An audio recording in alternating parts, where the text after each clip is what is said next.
Welcome to Health Information Podcast. Let's talk about HIM. Let's talk about HIM. Let's talk about all the things HIM. History.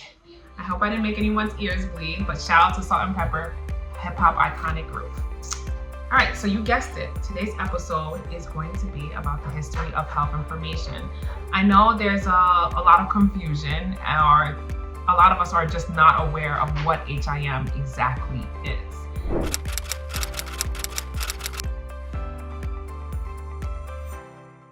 Health information was formerly known as medical records.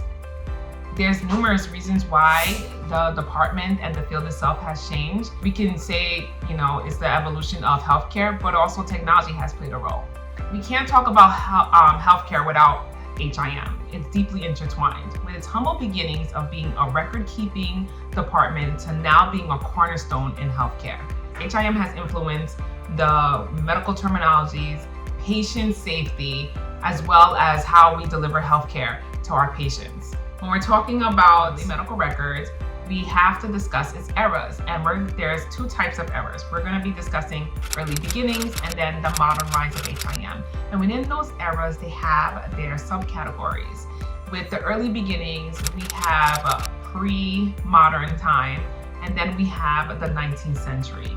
With the pre-modern time, there was no formal process of how to document patient records, or even if they were considered patients. But in early civilization, there is documentation of health information. It could have been either in a folk tale or an oral communication, but there is a sense of there was presence of health information. I know in many cultures, more taking a holistic approach, it was often passed down from grandparents to their children, and so on and so on. It could be something as simple as how to cure a stomach ache, or something as large as more asthma, a chronic illness. Then we move and we fast forward to the 19th century. And all my history connoisseurs and history lovers out there, we know that the Industrial Revolution made a big splash in various industries, and healthcare was one of them.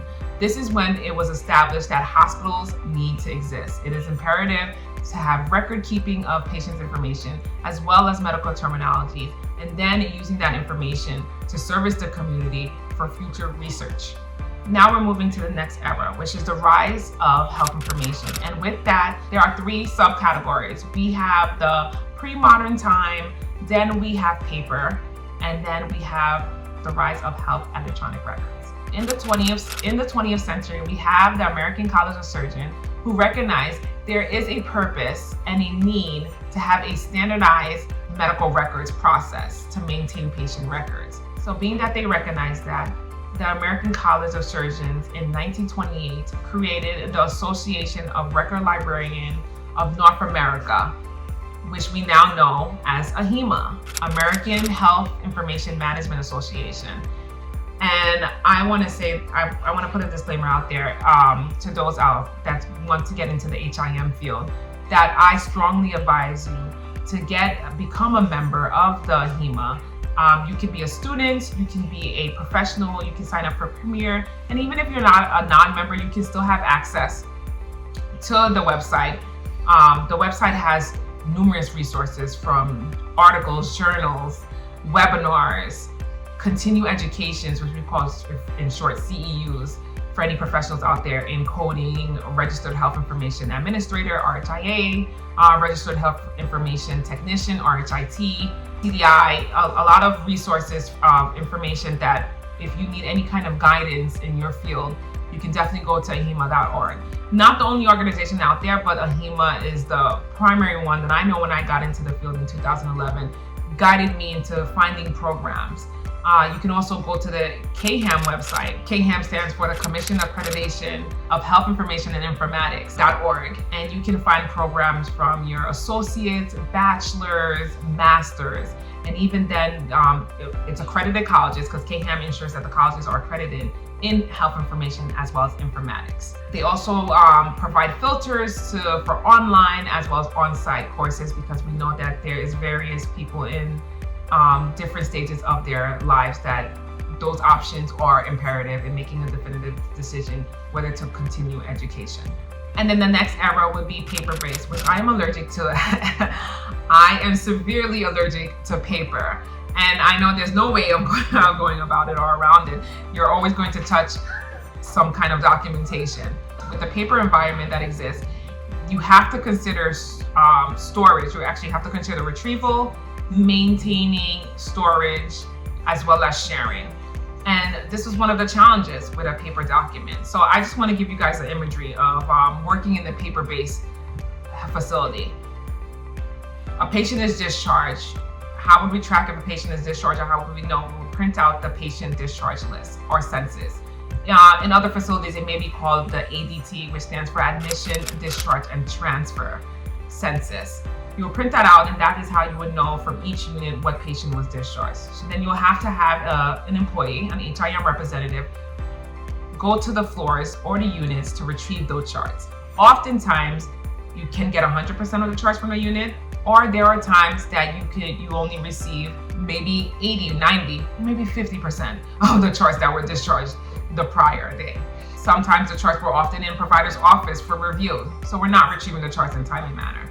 Then we will return to the unit, and this is the part where now charts need to be assembled.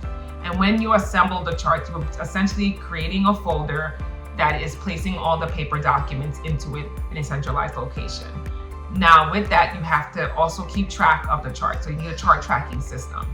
And with the chart tracking system, you're depending on your department and what policy you choose, the filing system and the chart tracking system needs to align, where you can do terminal digit order. For all those that are students, we are familiar with terminal digit order, serial unit order, all these different orders, and how to maintain medical records, a paper chart.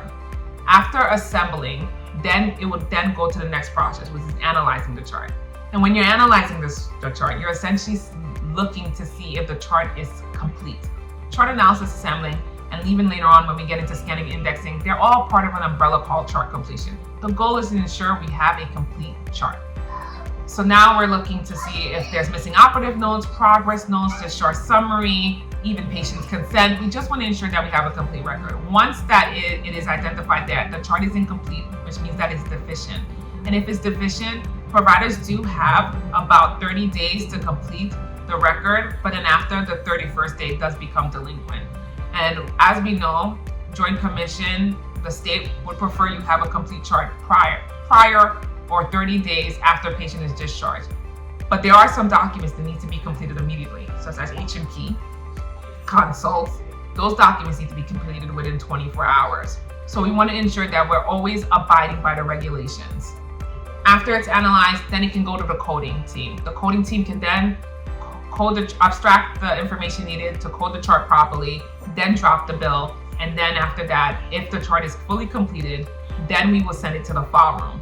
File rooms are an interesting area, to say the least. This is where you keep your records. Depending on the storage of your facility, you may have 5 years or 3 years. From my experience, we always maintain 3 years. And on the 3rd year, we would then start purging the record, because you do need to make space. And this is where we're talking about maintaining storage, etc. So we would call this process purge. So if it's, so we're in 2024, so we're maintaining 2024, 2022, we will begin purging those records. And we're not talking about 100 records. We're talking about, depending on the volume of patients you're seeing, especially if you have ambulatory surgery, you can have a quite amount of charts that oftentimes it would take maybe 4 to 6 individuals to assist. I have assisted in this process to speed it up. So once we purge those charts, it now has to go to an off-site storage company. So that is another cost that we're putting out there, right? Now we have to pay a storage company to not only retrieve those records that are placed in boxes, but then to store them. And then we also get charged for blank shelf space, basically. So these are all the things you have to consider. So to me, ideally, moving more to an electronic process was cost effective in every way. But of course, the EMR system does have its costly moments in there. But in my opinion, I prefer to move away from the paper. Now, is facilities 100% away from paper? No. But as long as 90% of the records are in the EMR, it does make it easier to share, retrieve. Actually, there will be no retrieving because now the records are available. So it's more of just retrieving those paper documents such as consents. Oftentimes, those are the documents that are on paper, and that's depending if the facility signature pads are working or do not have signature pads, depending on the budget, of course, of the facility. Then we move to a more of my era as a millennial, the digital age era, where an electronic health record now exists, I've been saying for short, it's an EHR system. So the advent computerized in healthcare system led to the existence of an EHR system. Now, with an EHR system, it does make it simpler to share. It does make it simpler to store records. It has numerous benefits, such as improving patient care, enhancing clinical decision-making, and improving patient safety. And those are our key things. We always want to ensure that we're being patient-centered. Not only has the existence of EHR has assisted with those basically efficient healthcare delivery towards our patients, but it also has created other, sub-topics and categories in healthcare, such as data analytics and interoperability. And with data analytics, it is an amazing concept where we are now recognizing patterns and trends, which is vital for the community we are serving as a healthcare facility, because we always want to pay attention to our social determinants, which has been a topic in coding. Who is the community we are serving? So with the data analytics, looking at those trends and patterns can be the difference of our capital budget if we're going to open up another unit, such as if our patients have a large cardiology issue and we have a large volume of patients coming in with that, do we open up a new cardiac unit? And then do we hire more cardiologists? So those are the things that data analytics is really driving and really making an impact in healthcare. And then, of course, interoperability. We want to ensure that the information being shared across networks and facilities are speaking the same language. And that is the concept of interoperability. We know that there's healthcare physicians, private offices, that they may be using the coding system Snowman, while hospitals are using ICD-10. So we want to make sure that the information, so if you're saying that the patient has diabetes 1 or 2, we want to make sure that the information is the same across the systems. So if our patient comes into our healthcare facility and they're being discharged, and you say, do you want us to contact your primary care physician to send them over the information for continuation of care? That is what ideally should happen in majority of healthcare facilities, to communicate with the PCP to ensure that the transfer and the next level of care is smooth and seamless. And then, of course, we have other technologies that are emerging, such as the Health Information Exchange System, which is now actually ties into the interoperability example I gave you with hospitals and their primary care physicians or whatever specialties the patient is going to see for continuation of care, that the information is being shared. Now, disclaimer, when sharing these information and the provider is not within the healthcare network, the patient does have to consent to that information to be exchanged across different facilities and across different providers. A lot of patients are not aware and do not understand that, and I'm going to discuss that. I think that's a great topic to discuss in in a future podcast. I know when I first got this form from my primary care physician years ago, I was ignorant to this. So I said, no, I don't want them sharing the information. Why would I want the providers talking to each other? But you do want that. So going forward, once I got more educated, and of course being in the HIM field, I understood the importance of having that information shared across the facilities. This is the difference of doing duplicate tests. When I opt out, I end up doing duplicate tests, which then made it my responsibility when I received this, like a second blood work within that year, within the 365 days, having a second blood work, I end up patient responsibility of paying for that second blood work. Now, if I opt in, my specialty provider that I was seeing and my PCP would have been speaking the same language, they would have been the same information, that would have avoided duplicate testing.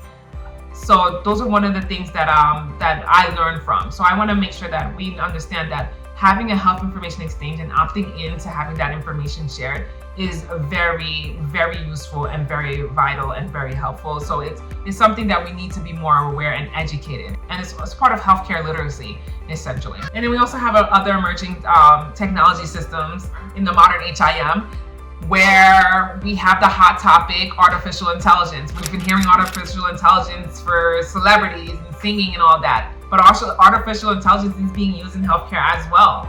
And with regulations and of course policies and procedures in place, we can have a better control on the AI process, because we essentially want to ensure that we're always keeping in mind patient security and patient privacy is primary.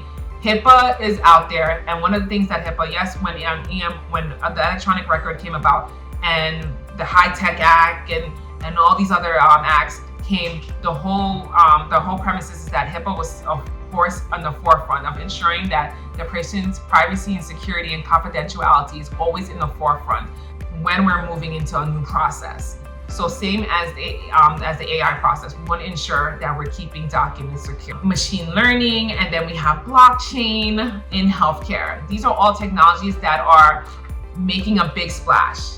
And I don't foresee us reverting back, but I will say that even though I'm a fan of EMR systems and electronic systems and technology systems in healthcare, we always have to ensure that we keep in mind of how the process was prior and also understand the history.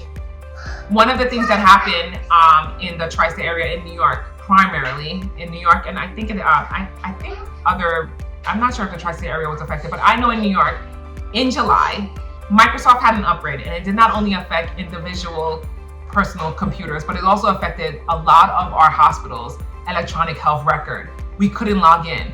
And luckily, well, I know for my facility, we were on it. We did not miss a beat. Because one thing for sure is that even though we have 100% moves towards an EMR system, we still need to have paper documents. And this is important when you have your forms committee in a healthcare facility that HIM and IT informatics and other disciplinaries are a part of. It is important that we always maintain the paper form. So in case something like this, where we can't log into our EMR system, but now we have our paper documents, such as the progress notes, the discharge summary, consults, the medication reconciliation forms, that we have it present there, so we can still operate as normal business.